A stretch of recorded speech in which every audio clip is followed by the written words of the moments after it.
And mainly मैंने अपनी जो जर्नी है वो सॉफ्टवेयर डेवलपमेंट में रखी है ज़्यादा, ना कि कॉम्पिटिटिव कोडिंग में। एंड इससे वो 1.5 लाख रुपये महीना कमा रहा था। उसने मेरे को बताया था कि वो कमा रहा था इतना। 8-10 महीने बाद मेरे को अपना पहला प्रोजेक्ट मिला था जब से मैंने रजिस्टर करा था। Hi guys, welcome to a new episode of placement diaries. तो आज हमारे साथ हैं आयुष सर। तो Ayush sir is currently working at Curefit and आज इन्होंने पहले एक अर्बन क्लैब में काम किया हुआ है जिसका नाम अब अर्बन कंपनी है। तो उन सब चीज़ों के बारे में बात करेंगे, सर की कॉलेज लाइफ के बारे में बात करेंगे। सर एक टीयर 3 कॉलेज से हैं एंड टीयर 3 कॉलेज से to one of the two best startups in India. उन पूरी जर्नी के बारे में बात करेंगे। तो एक बार सर का एक छोटा सा इंट्रोडक्शन ले लेते हैं पहले। So hi Nishant, thank you for having me on your channel. यार बस तुमने बता ही दिया इंट्रोडक्शन में तो सारा। I work at Curefit as a software engineer and mainly मेरा काम मोबाइल ऐप पे होता है। उससे पहले अर्बन क्लैप में भी I was an Android engineer, वहाँ पे भी मेरा मोबाइल ऐप पे काम था। And throughout my college भी जितने भी मैं कोडिंग करता था, I was an Android developer. So I was really interested in Android and stuff. So throughout my college I have been working in Android. मैंने काफ़ी सारी internships करी थी एंड्रॉयड में। उसके बाद जब जॉब का टाइम आया तो I was looking for off campus placements because obviously when you are in tier 3 और टीयर 2 कॉलेज इतनी अच्छी कंपनीज नहीं आती। So I was looking for off campus, तो मैंने ऑफ कैंपस के लिए प्रिपेयर करा and then I got in to UrbanClap. तो सर ने मैंने जब सर से बात करी तो उन्होंने बताया था कि उन्होंने फ्रीलांसिंग काफ़ी ज़्यादा करी थी, फ्रीलांसिंग प्रोजेक्ट्स बहुत सारे करे थे। तो उन सब के बारे में हम बात करेंगे आगे जब सर की कॉलेज लाइफ डिस्कस करेंगे। तो कॉलेज लाइफ से ही शुरू करते हैं कि उन्होंने पूरे कॉलेज लाइफ में क्या क्या किया, starting from his first year to like fourth year. Sir एक बार अपने कॉलेज लाइफ के बारे में थोड़ा बता सकते हो? तो कॉलेज लाइफ तो काफ़ी मस्त थी। लाइक फर्स्ट ईयर में ही मेरे को कोडिंग मतलब अच्छी लगने लग गई थी। मैं कोडिंग तो पहले से भी करता था, ऑब्वियसली 11th और 12th में कोडिंग थी। लेकिन उसके बाद फर्स्ट ईयर में मैंने काफ़ी सॉफ्टवेयर डेवलपमेंट वगैरह शुरू करी बिकॉज मेरे को फ्रीलांसिंग में काफ़ी इंटरेस्ट आ गया था।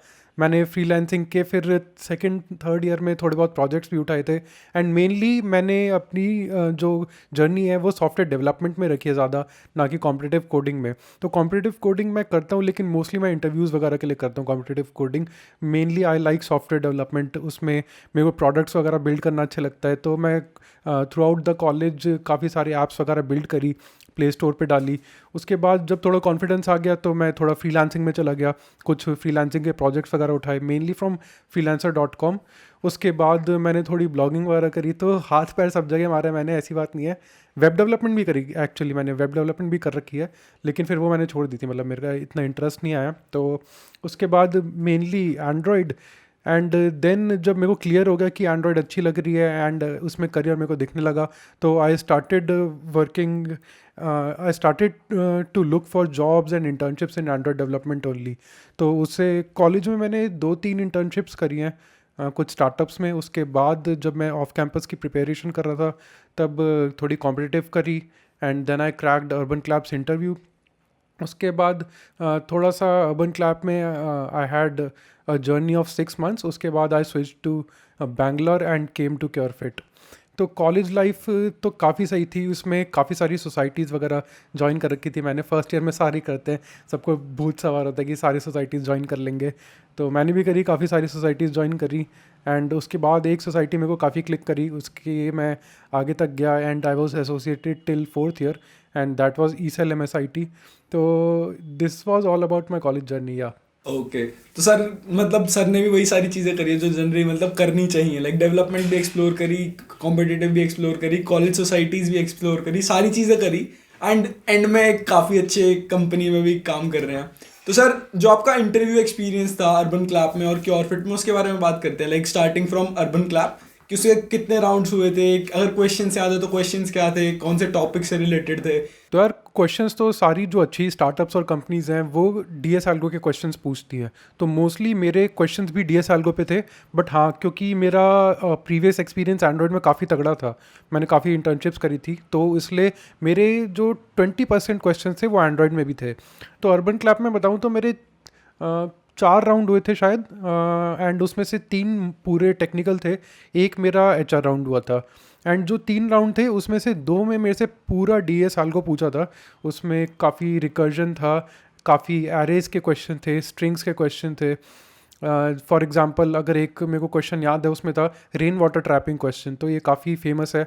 आप जीएफजी पे देख सकते हो कि बिल्डिंग्स के बीच में रेन वाटर ट्रैप होता है, तो आपको बिल्डिंग की हाइट से बताना होता है कि कितना वाटर टोटल ट्रैप होगा एक स्ट्रक्चर में। तो वो था एक क्वेश्चन। एक रिकर्जन का क्वेश्चन था। ऑल इन ऑल 3 राउंड थे जो कि टेक्निकल थे। थर्ड राउंड मेरा एंड्रॉयड और डी एस एल्गो मिक्स था। तो एंड्रॉयड के वही क्वेश्चंस होते हैं जनरली कि आपकी एक्टिविटी एक एक्टिविटी के ऊपर खुलेगी तो उसके लाइफ साइकिल कॉलबैक्स क्या होंगे, and on start on stop का डिफरेंस होता है, एंड आपकी एपीके कैसे कंपाइल होती है, आप प्ले स्टोर पे कैसे डालते हो, कैसे ऑप्टिमाइज़ कर सकते हो, एंड सिंगलटन्स के बारे में काफ़ी आर्किटेक्चर रिलेटेड क्वेश्चंस थे। तो एंड्रॉयड में भी काफ़ी दबा के पूछा था उन्होंने, काफ़ी डीप जाके पूछा था। अगर आप चाहते हो कि एंड्रॉयड के क्वेश्चंस आप एस करो तो आपको सिर्फ ऊपर ऊपर की नहीं, आपको प्योर अंदर की नॉलेज भी होनी चाहिए, डीप नॉलेज होनी चाहिए कि लाइफ साइकिल कॉलबैक्स किस लिए यूज़ होते हैं। बाकी डीएसएल को तो आपको पता ही है कि कहाँ से करना है, जो लीड कोड जीएफजी वगैरह है। तो सर ये तो आपका हो गया लाइक अर्बन क्लैप में आप बता रहे हो कि एंड्रॉइड से भी काफ़ी क्वेश्चंस पूछे थे एंड उसकी इन डेप्थ नॉलेज इंपॉर्टेंट है। तो अब आपने जब क्योरफिट ज्वाइन करा तो क्योरफिट भी ऑफ कैंपस ही किया होगा, तो उसके कितने राउंड्स वगैरह थे एंड वो कैसे अप्रोच कैसे किया आपने क्योरफिट को? तो एक्चुअली क्योरफिट को मैंने उनकी करियर्स की साइट पे ही अप्लाई करा था। वहाँ पे उनकी काफ़ी सारी जॉब्स निकली हुई थी। एक जॉब मेरे को अच्छी लगी, उसमें मोबाइल ऐप डेवलपर की थी। तो मैंने जैसे बताया कि मैं पहले मोबाइल ऐप डेवलपमेंट में था, स्पेसिफिकली एंड्रॉयड में था, लेकिन मेरे को एंड्रॉयड करते हुए काफ़ी टाइम हो गया था, तो I was looking for a new challenge. तो इसलिए मैंने देखा कि वहाँ पे वो लोग रिएक्ट नेटिव पे काम करते हैं, तो मैंने वहाँ पे अप्लाई करा। एंड कुछ टाइम बाद मेरे को रिक्रूटर का कॉल आया। मेरे को याद भी नहीं था कि मैंने एक्चुअली अप्लाई करा हुआ है। कुछ टाइम बाद मेरे को रिक्रूटर का कॉल आया कि आपने अप्लाई करा था, do you want to conduct an interview? तो मैंने कहा हाँ डेफिनेटली। तो उसने एक हफ़्ते बाद शायद इंटरव्यू हुआ था मेरा। एक हफ़्ते मैंने प्रिपेयर करा अपने डीएसएल को। एक हफ़्ते बाद मैंने फिर इंटरव्यू दिया। उसमें इंटरव्यू में अगर मेरे को याद है तो 3 राउंड हुए थे, and all of them were on Google Meet. Like मेरे को ऑफिस नहीं जाना पड़ा था, सो गूगल मीट पे सारे राउंड्स हुए थे, and they were purely D S algo related. Like मेरा एक भी राउंड एंड्रॉयड का नहीं हुआ था, एंड्रॉयड स्पेसिफिक नहीं हुआ था। उसमें पूरा अच्छा खासा डी एस एल्गो पूछा गया था। तो डी एस एल्गो के काफ़ी सॉर्टिंग के क्वेश्चंस काफ़ी पूछे थे। कि एक एरे है of ones, zeros and twos, सिर्फ उसमें 0, 1 और 2 के काफ़ी सारे नंबर्स हैं, तो आप उसको कैसे सॉर्ट करोगे? तो उसमें 3 पॉइंटर लगा के सॉर्ट करना था, तो वो एक अच्छा क्वेश्चन था। एक क्वेश्चन मेरे को याद है कि ग्राफ का था क्वेश्चन कि एक एरे ऑफ नंबर्स हैं, उसमें हर नंबर का लास्ट डिजिट दूसरे नंबर के पहले डिजिट से मैच करता है, तो आपको उसके हिसाब से सॉर्टिंग करनी थी। ये आपको गूगल में मिल जाएगा, काफ़ी पॉपुलर क्वेश्चन है। तो इसमें थोड़ा टाइम लगा था मेरे को, थोड़ा अटका था मैं ग्राफ में, लेकिन हाँ फिर इवेंचुअली उन्होंने भी थोड़ी हेल्प करी एंड हिंट्स के थ्रू क्वेश्चन हो गए थे। तो इतना कुछ वो नहीं था कि मतलब पैनिक मोड में नहीं आया मैं। एंड अगर इंटरव्यू में यही होता है यार कि अगर आप किसी क्वेश्चन में अटक जाओ तो you can ask them for help, क्योंकि वो आपकी मतलब आपको रिजेक्ट करने के लिए नहीं बैठे, they are there to evaluate you. तो अगर आप उनसे बोलते हो कि मैं इस क्वेश्चन में थोड़ा स्टक हो रहा हूँ, मेरे को थोड़ा हिंट चाहिए होगा, can you give me a hint, तो they will help you out. So the interviewers were very cool. And हाँ, एंड में थोड़ा सा एंड्रॉयड पूछा था उन्होंने, क्योंकि मेरा प्रायर एक्सपीरियंस था वो बेसिकली बस एपीके का कंपाइलेशन प्रोसेस, एंड उन्हें ये जानना था कि हाँ मैंने एंड्रॉयड में कितनी डीप नॉलेज रखी है एंड मैं कितना डीप गया हूँ। Do I go into the ins and outs of a domain, और जस्ट मेरे को ऊपर ऊपर का पता है कि एक्टिविटी कैसे बनाते हैं या कोई स्क्रीन कैसे बनाते हैं या बटन कैसे बनाते हैं। तो वो काफ़ी सही था। They tested my in depth knowledge about Android as well. Last round में हुआ था वो। So all in all interview का लेवल मैं कहूँगा मीडियम टू हार्ड था, क्योंकि ग्राफ के भी क्वेश्चन थे, उसमें तगड़े क्वेश्चन थे, सॉर्टिंग के भी क्वेश्चन थे। सो all in all interview level was quite good.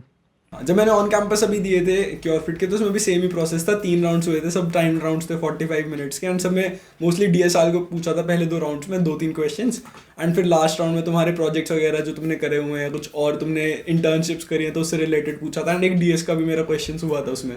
तो मतलब ये स्टैंडर्ड है क्योरफिट का कि वो 3 राउंड्स लेते हैं, एंड पहले 2 यही होते हैं तुम्हारे डीएसएल को, एंड थर्ड वाला तुम्हारे डीएसएल को प्लस तुम्हारे प्रोजेक्ट्स होता है ना sir? Yes correct, because DSL को के बाद पूछने के लिए जो बचता है एक फ्रेशर को, वो मोस्टली आपका डोमेन नॉलेज ही होती है, क्योंकि डिज़ाइन के क्वेश्चंस इतने नहीं पूछे जाते फ्रेशर से, टू बी ऑनेस्ट। तो इसलिए वो आपके पास प्रोजेक्ट से पूछते हैं, एंड आपने अगर इंटर्नशिप वगैरह कर रखी हो तो और बढ़िया। तो एक चीज़ इसमें बीच में और ऐड कर देते हैं कि सर का एक चैनल है यूट्यूब देसी कोडर करके, उसका लिंक डिस्क्रिप्शन में मिल जाएगा, आई बटन में भी आ रहा होगा, उसको जाके सब्सक्राइब कर देना जल्दी से, 1K करवा दो जल्दी से भी, 1K के काफ़ी ज़्यादा क्लोज हैं, ठीक है। ये तो हो गया तुम्हारा प्रमोशन। अब वापस आ जाते हैं क्वेश्चंस पे। तो यार आगे बढ़ने से पहले एक और चीज़ है, तुम्हारा स्केलर एकेडमी की जो मास्टर क्लासेस हैं उन सब के लिंक डिस्क्रिप्शन में है। अभी नेक्स्ट वीक काफ़ी सारी होने वाली हैं। एक तो व्हाट्सएप का सिस्टम डिज़ाइन होगा एंड काफ़ी सारी और ऐड होती जाएंगी, उन सबका लिंक तुम्हें डिस्क्रिप्शन में मिल जाएगा, जाके चेकआउट जरूर कर लेना एंड इट्स फ्री, तो कर लो रजिस्टर। तो अब एक क्वेश्चन ये है कि सर आपने जो फ्रीलांसिंग करी थी वो फ्रीलांसिंग स्टार्ट कैसे करी थी, आप लोगों को कैसे पकड़ते थे, क्लाइंट्स कैसे लाते थे अपने पास, एंड लाइक कौन सी साइट्स यूज़ करते थे? तो यार जो मैंने फ्रीलांसिंग शुरू करी थी वो अपने एक दोस्त से इंस्पायर होकर शुरू करी थी। लाइक कॉलेज में तो पैसे होते नहीं थे, ऑब्वियसली कड़की चल रही होती थी, तो मैंने देखता था कि कैसे कैसे पैसे कमाए जा सकते हैं। तो मेरा एक दोस्त था, उसको एंड्रॉयड काफ़ी ज़्यादा अच्छी आती थी, तो उसने मेरे को बताया कि मैं फ्रीलांसिंग वगैरह करता हूँ, ये एक साइट है freelancer.com करके, एंड इससे वो 1.5 लाख रुपये महीना कमा रहा था। उसने मेरे को बताया था कि वो कमा रहा था इतना, तो मैंने कहा यार बहुत बढ़िया, घर बैठे काम करो, वैसे भी कॉलेज में मोस्टली फ्री रहते हैं लेक्चर वगैरह अटेंड करने के बाद। तो इस तरह से मैं एंड्रॉयड में चला गया। मैंने पहले थोड़ी एंड्रॉयड सीखी, फिर मैंने freelancer.com पे अपना रजिस्टर करा। शुरू में तो क्लाइंट्स नहीं मिलते, बिल्कुल नहीं मिलते। लाइक क्यों मिलेंगे, क्योंकि आपके पास ना तो रिव्यू है ना एक्सपीरियंस है, आप किसी को नहीं जानते ना वो आपको जानते, there is no credibility. So freelancing में एक जो बहुत इंपॉर्टेंट चीज़ है वो है क्रेडिबिलिटी। आपकी क्रेडिबिलिटी इस्टेब्लिश होनी चाहिए एंड वो होती है रिव्यूज़ के थ्रू। तो जब नया बंदा आता है तो उसके पास रिव्यूज़ नहीं होते, कई बार ये होता है कि उसे फ्री में भी काम करना पड़ जाता है just to get the review. But fortunately मेरे साथ ऐसा नहीं हुआ, I was a bit patient and मेरे को 6 महीने या 8-10 महीने बाद मेरे को अपना पहला प्रोजेक्ट मिला था। जब से मैंने रजिस्टर करा था उसके बाद मेरे को अपना पहला प्रोजेक्ट मिला था and it was for about 1000 rupees. तो इस फ्रीलांसिंग की जर्नी में मेरे को काफ़ी चीज़ें पता लगी। लाइक आपको क्रेडिबिलिटी ट्रस्ट इस्टेब्लिश करने के लिए अपना बायो वगैरह काफ़ी अच्छी तरह बनाना पड़ेगा एंड आपको पुश करना पड़ेगा क्लाइंट्स को कि आपको वो रिव्यू दे। कई सारे ऐसे होते हैं जो कि काम के बाद रिव्यू नहीं छोड़ते, लेकिन रिव्यू काफ़ी इंपॉर्टेंट है, तो वो भी reviews are the main thing in freelancing. And the best site for this is obviously freelancer.com, क्योंकि उसमें प्रोजेक्ट्स की क्वांटिटी बहुत ज़्यादा होती है, लेकिन जो प्रोजेक्ट्स की क्वालिटी होती है वो मेरे को लगा कि अपवर्क में ज़्यादा अच्छी है। तो Upwork is also a really good site, तो वो आप ट्राई कर सकते हो। बाकी जो फेवर वगैरह हैं वो थोड़े गिग बेस्ड है, उसमें टिकट साइज़ कम होता है, यानी कि $5-10 के प्रोजेक्ट्स होते हैं। बट आप हाँ एक्स्ट्रा सर्विसेज भी सेल कर सकते हो, तो आपका ओवरऑल साइज़ बढ़ सकता है। लेकिन मेजर वर्क आई गेस लोग फ्रीलांसर एंड upwork.com से उठाते हैं। तो फ्रीलांसिंग में फ्रीलांसर से मेरा एक्सपीरियंस काफ़ी सही रहा था एंड कॉलेज में मेरी थोड़ी अर्निंग्स वगैरह भी हुई थी। इस पर मैंने वीडियो बना रखी है, अगर if you want you can check that out. तो उस वीडियो का भी लिंक डिस्क्रिप्शन में तुम्हें मिल जाएगा। बाकी यार अब लास्ट क्वेश्चन पे आ जाते हैं। लास्ट क्वेश्चन है कि सर के कोई सजेशंस वगैरह हो अपने जूनियर्स के लिए जो भी सेकंड ईयर थर्ड ईयर में या फिर फाइनल ईयर में भी हैं, तो उनके लिए सर आप बता दो कुछ। तो यार सजेशन तो काफ़ी सिंपल है। लाइक जितना मेरा एक्सपीरियंस है अभी 1.5-2 साल का, उसके हिसाब से मैं ये बता सकता हूँ कि कॉलेज में आप इंटर्नशिप्स करो खूब दबा के, प्रोजेक्ट्स करो। जितने इंटर्नशिप्स और प्रोजेक्ट्स करोगे उतनी ही आपकी क्रेडिबिलिटी इस्टेब्लिश होगी, उतनी ही आपकी लर्निंग होगी एंड उतना ही आपको एडवांटेज मिलेगा दूसरे कैंडिडेट्स के ऊपर जब आप ऑफ कैंपस के लिए जाओगे। क्योंकि ऑन कैंपस तो आपको एक बार मिलेगी, ऑफ कैंपस तो आपको आगे अगर स्विच करनी है तो उसमें आपको ऑफ कैंपस ही जाना पड़ेगा। तो अपनी एक्सपीरियंस एंड अपना लर्निंग बढ़ाओ, इंटर्नशिप्स वगैरह के लिए अप्लाई करो एंड अपना प्रोजेक्ट्स काफ़ी सारा बनाओ अगर आप सॉफ्टवेयर डेवलपमेंट में इंटरेस्टेड हो तो। एंड अपनी कॉम्पिटिटिव कोडिंग पे ध्यान देना। लाइक ऐसा नहीं होना चाहिए कि अगर आप सॉफ्टवेयर डेवलपमेंट में ज़्यादा इंटरेस्टेड हो तो कॉम्पिटिटिव बिल्कुल नहीं करिए, आपको ये नहीं पता कि बेसिक लिंक लिस्ट कैसे काम करती है। तो आपको बेसिक सैनिटी होनी चाहिए कि लिंक लिस्ट कैसे काम करती है, ग्राफ कैसे काम करते हैं। ये नहीं कि आपको मतलब बहुत तगड़े क्वेश्चन सॉल्व करने हैं उस पर, लेकिन हाँ इतना कर लेना कि आपके इंटरव्यू में आपको कोई दिक्कत ना आए, आप आउट ऑफ टच ना हो जाओ कॉम्पिटिटिव कोडिंग से। तो अपनी कॉम्पिटिटिव कोडिंग भी आप स्ट्रॉन्ग रखना एंड सॉफ्टवेयर डेवलपमेंट अगर उसमें ज़्यादा इंटरेस्ट है तो आप प्रोजेक्ट्स वगैरह उस पर काफ़ी ज़्यादा बना सकते हो। इससे आपको एक एज मिल जाता है जो बाकी कैंडिडेट्स होते हैं। एंड ये स्पेशली ट्रू है टायर 3 कॉलेज स्टूडेंट्स के लिए, क्योंकि उनके कैंपस पे इतनी अच्छी कंपनीज नहीं आती, तो उन्हें ऑफ कैंपस के लिए अप्लाई करना पड़ता है। तो ऑफ कैंपस में आप पूरी दुनिया से कम्पीट कर रहे होते हो। जितने भी ग्रेजुएट्स होते हैं एक कंपनी में अप्लाई करते हैं तो आप उनसे कम्पीट कर रहे होते हो। तो आपका रेज्यूमे स्टैंड अप आउट कैसे करेगा? एक जैसे कंपनी माइक्रोसॉफ्ट है, उसको दिन के हज़ारों रिव्यूज़, हज़ारों एप्लीकेशंस आती होंगी, तो you need something to make your resume stand out. तो उसके लिए आप अपनी पर्सनालिटी डेवलपमेंट पे ध्यान दो, अपना प्रोजेक्ट्स पे ध्यान दो, अपनी इंटर्नशिप्स पे ध्यान दो। तो जितनी ज़्यादा ये चीज़ें करोगे उतनी आपका रेज्यूमे बढ़िया होगा एंड उतने ही आपके चांसेस इंक्रीज होंगे ऑफ कैंपस के। So that will be my suggestion to everyone in tier 3 college specially, कि अपनी कॉम्पिटिटिव कोडिंग काफ़ी सही रखो, प्रोजेक्ट्स बनाओ एंड इंटर्नशिप्स पे ध्यान दो। तो ये 3 सजेशन होंगे मेरे। यार इसमें एक चीज़ और ऐड करना चाहूँगा मैं। देखो, टीयर 1 में तुम्हें बस एक ऑन कैंपस ऑफर मिलेगा, उसके बाद अगर तुम्हें कुछ और उससे अच्छा करना है, कुछ भी करना है, तुम्हें ऑफ कैंपस जाना ही पड़ेगा। तो अगर तुम टीयर 1 में भी हो तो ये मत सोच के बैठ जाना कि भाई बस ये मिल गया अब तो कुछ करना ही नहीं है, साथ साथ करते रहो। Because at the end of the day तुम्हें ऑफ कैंपस जाना ही है, चाहे तुम 1 साल बाद जाओ, चाहे तुम 6 महीने बाद जाओ, क्योंकि तुम जॉब स्विच करोगे मोस्ट प्रोबेबली, क्योंकि सब अपनी ड्रीम कंपनी में एक बारी में नहीं पहुंचते। तो इसका हमेशा ध्यान रखना। बाकी यार, this was it for the video. Thank you so much sir for taking out time. काफ़ी ज़्यादा मज़ा आया, काफ़ी सारी चीज़ें सीखने को मिली। Thank you Nishant for having me and yeah you are doing a great job. मैंने काफ़ी सारी तुम्हारी प्लेसमेंट डायरीज वगैरह देखी हैं, the videos are really helpful.